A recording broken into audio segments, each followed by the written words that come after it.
Alors la question qu'on se pose aujourd'hui, c'est sommes-nous trop nombreux? Alors c'est une question qui paraît un peu bizarre, mais c'est quelque chose qu'on entend très souvent. Les gens nous disent si tout va mal, c'est qu'on est trop nombreux. Sous-entendu, si on était 2 milliards de moins, tout irait bien. Et donc effectivement, et si nous sommes trop nombreux, qu'est-ce que nous faisons? Donc je vais essayer de vous montrer un petit peu les enjeux des questions démographiques en lien avec ce qu'on appelle globalement le développement. Donc, récemment, enfin en 2017, il y a eu un avertissement à l'humanité qui était signé par, oui, par 15 000 scientifiques pour lesquels ça allait de soi que la démographie, enfin la population, la croissance de la population était une des principales sources de problèmes à l'échelle mondiale. La question n'est pas vraiment nouvelle, c'est la question des subsistances qui a été théorisée par Malthus, que vous connaissez tous. Alors Malthus, enfin que vous connaissez peut-être pas personnellement, mais dont vous avez entendu parler en tout cas, j'imagine. Malthus, pour moi, c'est l'équivalent de Montesquieu dans la science politique. C'est vraiment la personnalité de référence parce qu'il est le premier à avoir conceptualisé vraiment la question démographique.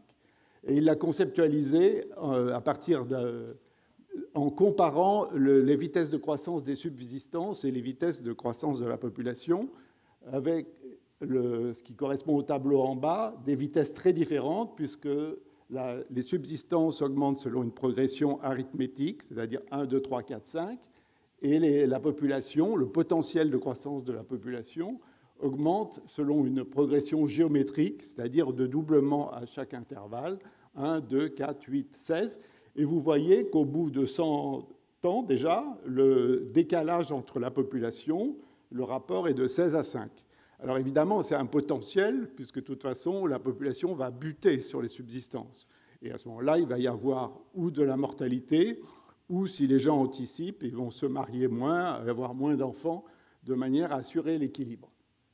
Mais c'est l'idée du théorème sombre qui implique que, quel que soit le progrès, finalement, ce progrès est absorbé par la croissance de la population.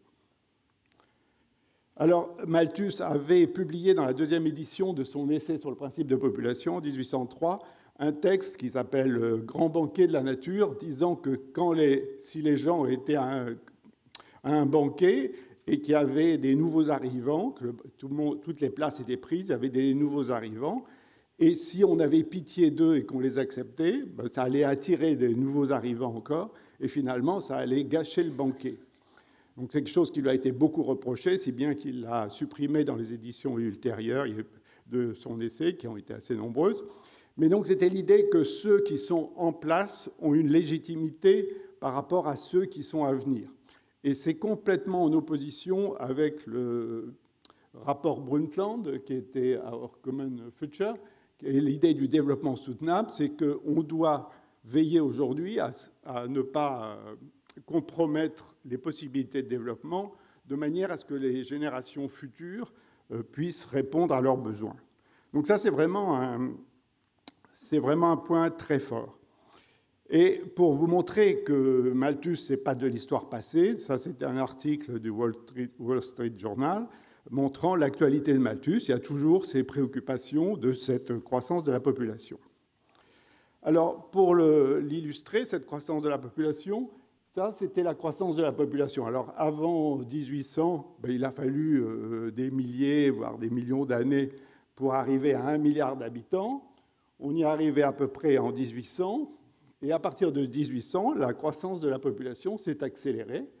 Donc, vous le voyez. Et vous voyez, en 1900, à peu près 68, il y a eu un grand témoin. D'abord, en 54, vous avez le Population Bomb, l'illustration qui est à gauche, qui avait été fait un peu de bruit, mais surtout le livre The Population Bomb à droite, qui est avec un enfant, vous voyez, un petit enfant qui va faire exploser la bombe. Et donc ça, on est en 1968. Vous voyez, on est à peu près à 3 milliards d'habitants. Et là, il y a eu tout un mouvement, il y a eu le rapport The Limits to Growth, en montrant tous les problèmes qui allaient être créés avec la croissance de la population. Ça, c'est une illustration d'un ouvrage de 1969, montrant, c'est le moment où on s'inquiète beaucoup du péril nucléaire, montrant la croissance de la population. Alors, il faut lire le graphique en le tournant la tête. Et en fait, en bas, c'est la population au temps de Jésus-Christ. Et la population s'élargit. Vous la voyez en haut, là, au niveau du champignon nucléaire. Ben, une partie, c'est l'Asie, une partie, c'est l'Afrique, une partie, l'Océanie, etc. Donc, vous voyez la sensibilisation à la question démographique dans ces années 60, à la fin des années 60 et au début des années 70. Alors, tout ça, ça n'a pas empêché la poursuite de la croissance démographique. Là, vous voyez l'évolution ultérieure, donc à la période dont je parlais, et aujourd'hui, on a un peu plus de 8 milliards d'habitants. Alors, on s'est beaucoup posé la question de dire quelle est la population maximale. On dit, est-ce qu'on pourra faire vivre 10 milliards ou 20 milliards, etc. En fait, la question n'a pas beaucoup de sens parce que tout dépend du mode de vie. Il y avait des estimations qui avaient été faites par un Hollandais, par exemple, estimant que sur la planète, on pouvait être à peu près 14 milliards d'habitants. Mais il s'était fondé pour ses calculs sur le modèle de la Hollande, qui était un pays d'importation. Donc évidemment, les importations à l'échelle de la planète, ça ne marche plus. Donc ça n'avait pas beaucoup de sens. Mais ce qui est intéressant, c'est de voir qu'il y a des gens qui ont considéré qu'au-delà de 6 milliards, on avait déjà dépassé le maximum, la population maximale, alors que d'autres considéraient qu'on pouvait aller à 28 milliards. On retrouve d'ailleurs un peu ces questions aujourd'hui avec la foi que les gens peuvent avoir dans le progrès technologique. On le voit avec l'intelligence artificielle. Suivant que vous êtes technophile ou technophobe, vous avez des points de vue différents sur les questions. Ça, c'était au moment de la COP 21 à Paris. C'était juste le retour des slogans. Vous voyez, une seule terre, la croissance dans un monde fini, un avenir commun. Donc avec l'idée derrière environnementale, une seule terre, c'est qu'on est solidaire. La croissance dans un monde fini, c'est l'épuisement des ressources. Et un avenir commun, ça a été beaucoup développé après Tchernobyl, c'est de se dire ce qui se passe dans un pays, ça peut concerner les autres. Donc il faut se préoccuper de ce qui se passe ailleurs et pas uniquement gérer les problèmes en interne. Alors ça, c'est une présentation des scénarios de croissance de la population mondiale suivant les hypothèses qui sont faites par les Nations Unies. Donc vous voyez la divergence possible de la croissance de la population mondiale et j'attire votre attention sur le fait que la partie haute de la courbe, ce qui remonte, c'est l'hypothèse de fécondité constante. Ça veut dire que si aujourd'hui les niveaux de fécondité de chaque pays ne changeaient pas, on arriverait à une population proche de 20 milliards à la fin du siècle. Pourquoi ? Parce qu'en fait, le poids relatif des pays se modifie. Si chaque pays a la même fécondité, il y a des pays qui sont beaucoup plus importants en masse, donc ils vont prendre de plus en plus d'importance au fil du temps. Donc en fait, ça va accroître la fécondité à terme, la fécondité globale. Et donc l'hypothèse qu'on retient le plus souvent, c'est le scénario moyen qui est où la fécondité est proche du niveau de remplacement, mais quand même inférieur, c'est-à-dire à 1,8 enfants par femme. Et puis il y a un scénario bas sur lequel je reviendrai en fin de présentation. Alors, là, évidemment, le problème aujourd'hui, ce qu'on appelait subsistance aujourd'hui, on l'appelle alimentation, on l'appelle production agricole. Donc ça, c'est la partie de la terre qui est exploitée et suivant les modes d'exploitation. Alors, les questions qui se posent aujourd'hui, c'est la question de la faim, de l'insécurité alimentaire et de la malnutrition. La faim, ça veut dire qu'on manque de nourriture. L'insécurité alimentaire, c'est le fait qu'on ne sait pas si on aura des repas ou pas. C'est donc une instabilité dans l'approvisionnement. Et la malnutrition, c'est le fait qu'on se nourrit, mais on se nourrit mal parce qu'on a des régimes alimentaires déséquilibrés. Les Nations Unies, enfin la communauté internationale, plus exactement, à travers les Nations Unies, a défini des objectifs du développement durable à l'horizon 2030. Et un de ces objectifs, le deuxième objectif, ça s'appelle le faim zéro. C'est l'élimination de la faim à l'échelle mondiale. Vous voyez, je vous ai donné les données sur 2024. 8% de la population mondiale a souffert de la faim en 2024. et 28% de la population mondiale, c'est-à-dire plus de 2 milliards d'habitants, souffrent d'insécurité alimentaire. Donc vous voyez que l'objectif fin zéro en 2030 est difficilement, enfin, vraiment hors d'atteinte. Alors, bien sûr, ce n'est pas surprenant. Ça, c'est la carte de l'Afrique avec les taux de sous-alimentation. En effectif, par contre, c'est en Asie que le nombre, compte tenu de la taille des populations en Asie, je vous rappelle que la Chine plus l'Inde, ça fait 2,5 milliards. Donc, ça représente ce qui se passe dans 2 pays, compte pas mal. D'ailleurs, quand on fait des projections démographiques, dans le passé, il y a eu des projections démographiques mondiales qui avaient été faites. Et il y avait eu en Chine une baisse plus rapide que ce qui avait été prévu. Ça a modifié toutes les projections mondiales, parce que compte tenu du poids démographique de la Chine, ça a une influence majeure sur les tendances. Alors, pour faire face à la croissance de la population mondiale, il faut revenir à les questions de est-ce que c'est possible de nourrir, disons, à ce stade, 10 milliards d'habitants sur Terre. On a l'expérience des révolutions vertes qui fait croire, enfin, qui fait penser que c'est possible.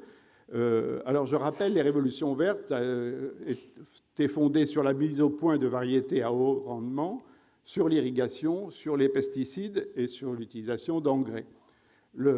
Ça a effectivement permis des accroissements très importants de production agricole, et des pays qui étaient confrontés, enfin qui risquaient d'être confrontés à des pénuries alimentaires ont pu, grâce à ça, avoir des rendements croissants.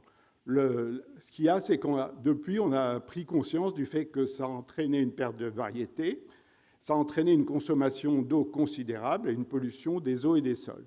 Donc on ne peut pas se dire forcément qu'on peut reproduire des révolutions vertes à l'avenir. Donc il faut faire largement avec ce qu'on a, et notamment faire avec la dégradation des sols par la surexploitation, et puis tenir compte du changement climatique, les sécheresses, les inondations, sachant aussi qu'il y a un phénomène de déforestation qui est très important, mais qui n'est pas lié directement à la population, qui est très largement lié à la spéculation, mais qui entraîne une perte de biodiversité. Il en a été question tout à l'heure de l'eau. C'est une ressource menacée et disputée. L'eau présente un grand inconvénient, c'est que ça sert à beaucoup de choses. Ça sert aux plantations, ça sert à boire, ça sert à laver dans l'industrie, ça sert à plein de choses. Et pendant très longtemps, on a considéré que, d'abord, que c'était une ressource infinie, inépuisable, et puis on a considéré aussi que la dimension pollution était secondaire.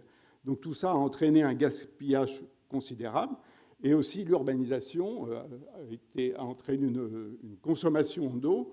Et dans les pays en développement, les grandes villes, vous voyez des grandes villes la présence de grandes villes a asséché complètement des rivières importantes. La géographie du manque d'accès à l'eau potable, ce n'est pas surprenant, c'est largement Amérique latine et Afrique, et puis certaines régions d'Asie. Donc ça, c'est le manque d'accès à l'eau qui, en passant, génère des conflits. On le voit bien dans la région du Golfe, qu'il y a des conflits liés à l'eau, suivant où on est placé. On fait de l'irrigation en puisant dans l'eau, et les voisins, ou alors en Chine, les barrages. Quand on fait un barrage sur l'eau, ceux qui sont en aval n'ont plus l'eau. Et donc, il y a des conflits qui sont liés à l'eau qui peuvent être très importants. Un des espoirs qui est pas mal expérimenté en Afrique, c'est le recours à l'agroécologie, c'est-à-dire l'utilisation de plantes qui vivent ensemble et qui s'entretiennent et qui se permettent de consommer beaucoup moins d'eau, de lutter contre la sécheresse, de faire face plutôt à des situations de sécheresse. Incidemment, je vous cite ça parce que je trouve que c'est un exemple intéressant aussi de la mondialisation. Quand la mode a été de manger du quinoa, le quinoa c'est largement produit par la Bolivie, tout d'un coup, il y a eu une pression mondiale sur le quinoa, sur une petite population d'agriculteurs. Donc, pour faire face à la demande mondiale, ils ont dû faire des cultures sur des zones de plus en plus élevés qui pouvaient geler, etc. Et évidemment, ils surexploitaient les sols. Donc, quand on a, sur les questions de développement, il y a des enjeux mondiaux et qui sont en même temps locaux, très, très locaux. Donc, il faut toujours avoir ces deux dimensions, gérer ces deux dimensions simultanément.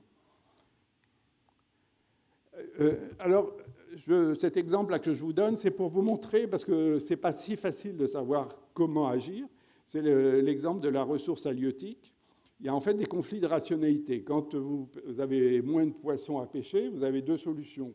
Ou vous équipez avec des choses qui vous permettent d'être encore plus efficace dans la pêche, donc vous allez pêcher encore plus, mais en allant dans des eaux plus profondes, ou vous vous dites il faut attendre que la ressource se régénère, donc il faut que je pêche moins. Bon, c'est toute l'histoire de quotas de pêche, entre autres, mais vous ne pouvez pas dire qu'il y a une rationalité qui est supérieure à l'autre, c'est simplement une rationalité de court terme qui s'oppose à une rationalité de long terme, de préservation. Et d'ailleurs, beaucoup de problèmes environnementaux sont liés à ça, c'est que les consommations immédiates sont préférées en général, parce que même si les gens ont beaucoup de respect pour l'environnement, souvent ils consomment de manière immédiate quelque chose qui dégrade l'environnement. Et donc c'est quelque chose qui est difficile à intégrer. Mais donc c'est pour dire que la question est plus complexe qu'on nous dit, même sur un plan strictement économique, il peut y avoir des rationalités qui rentrent en conflit. Alors, je n'insiste pas sur l'urbanisation, qui est un phénomène majeur à l'échelle mondiale, qui structure les comportements, mais j'attire juste votre attention sur la question alimentaire, qui est quand même que l'urbanisation encourage la consommation de produits ultra transformés qui sont mauvais, pas tous très bons pour la santé, donc là, avec une demande qui se tourne vers le fast-food. Et en fait, on voit très bien quand les gens, par exemple, quel que soit le pays en développement, quand les gens migrent en ville, ils vont changer de comportement alimentaire immédiatement. Et donc avec beaucoup de produits ultra transformés, et en plus, la plupart du temps, des produits d'importation dans des pays pauvres. Donc ils appauvrissent encore un peu plus le pays. Alors tout ça, on est parti sur les questions alimentaires, parce que c'est là souvent on pose la question, est-ce qu'on pourra nourrir 10 milliards d'habitants ? Mais en fait, il ne s'agit pas simplement de les nourrir. Il faut qu'ils soient en bonne santé, il faut qu'ils aient un logement, il faut qu'ils puissent se déplacer. Et donc, on ne peut pas aborder la question du développement indépendamment de toutes ces dimensions et indépendamment, évidemment, de la question de l'environnement. Quels sont les usages de l'espace? Donc, l'urbanisation, j'en ai parlé. Quels sont les degrés de pollution? On le voit en ville, dans des grandes villes comme Delhi ou Pékin. Quelquefois, on ne peut même pas voir à 3 mètres. Et puis, la question de l'épuisement des ressources. Et ceci nous amène à une équation qui a été mise en place pour caractériser l'effet de la croissance de la population dans les questions environnementales. Donc c'est cette équation-là qu'on appelle IPAT, qui est l'effet sur l'environnement. C'est en fait la résultante du produit de la population, en anglais affluence, en français c'est le mode de vie, enfin la consommation par tête, et la technologie. Donc il y a un effet population. Cet effet population, il est accentué par le niveau de consommation par tête, et il est ou accentué ou réduit par l'effet technologie. Si on fait des voitures qui roulent avec moins d'essence ou autrement, on peut amortir l'effet du nombre de kilomètres parcourus. Donc c'est une équation qui a connu son heure de gloire, mais qui permet de juste être conscient du fait qu'il y a des effets multiplicatifs. Si la population double, il y a un effet, mais si la consommation par tête double, il y a aussi un effet important, indépendamment de l'effet population. Pour illustrer ces questions de mode de vie, je vous présente ce tableau de production de gaz à effet de serre.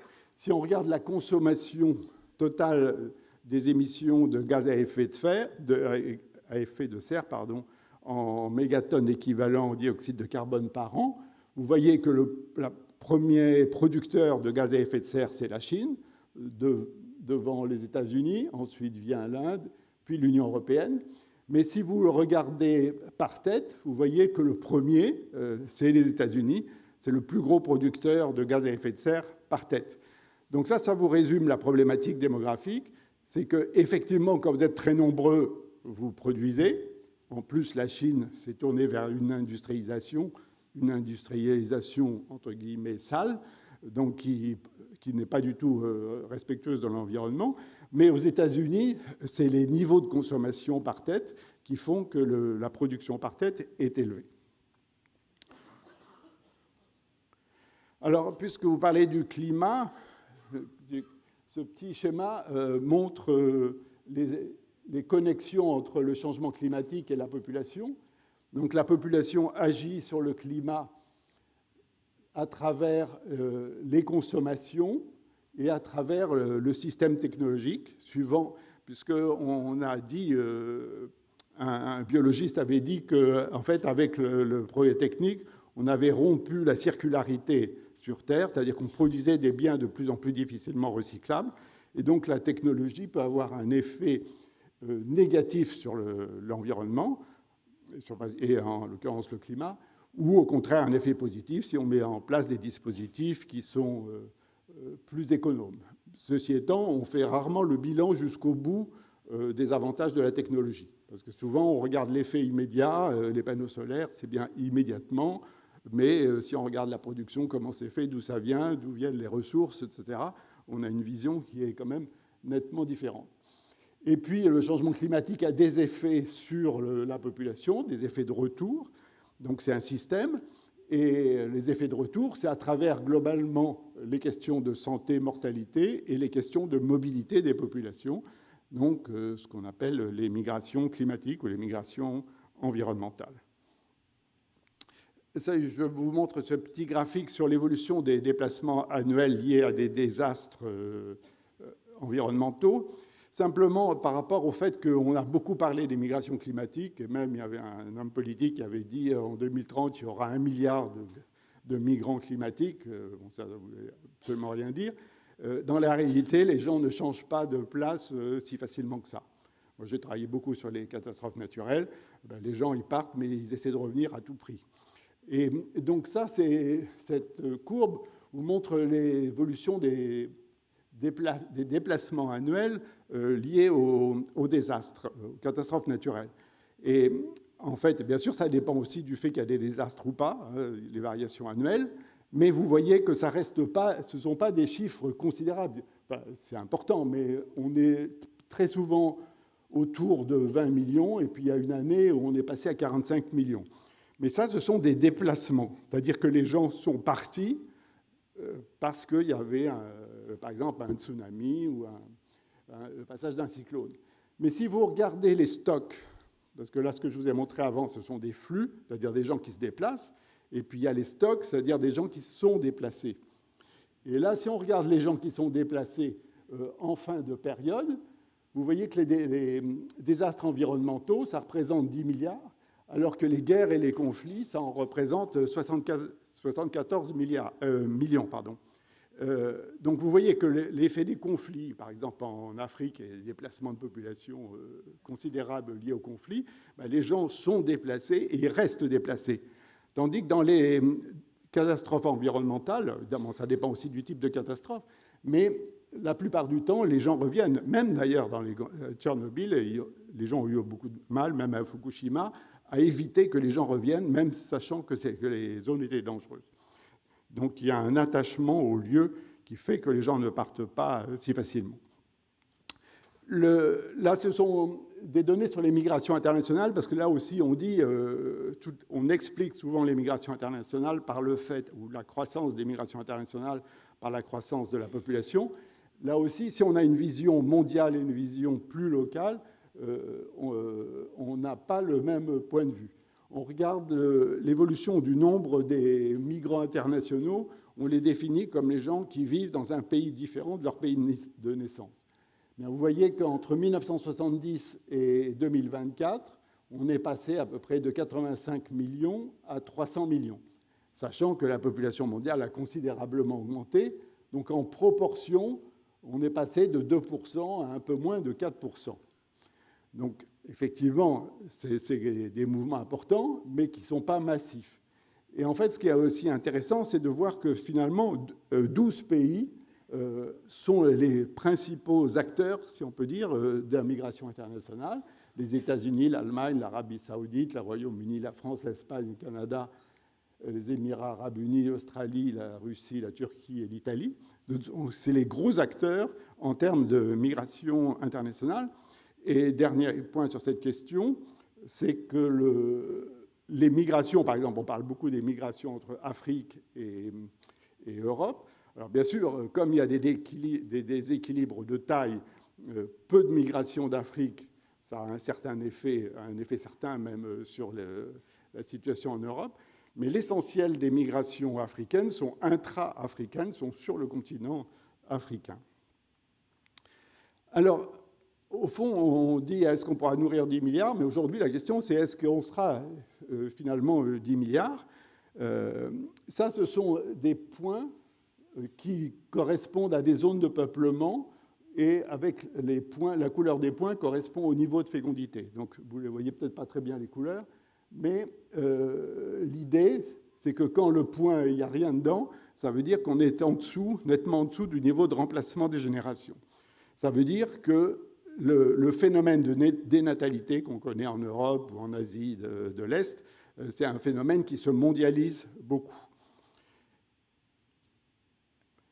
Alors là, c'est l'évolution.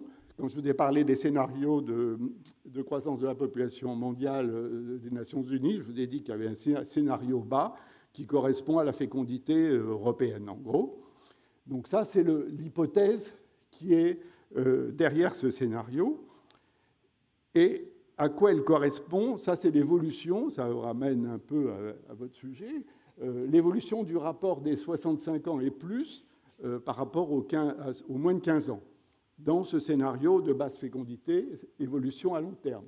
Donc, on passe de moins de 0,5 à plus de 2,5 à l'échelle mondiale.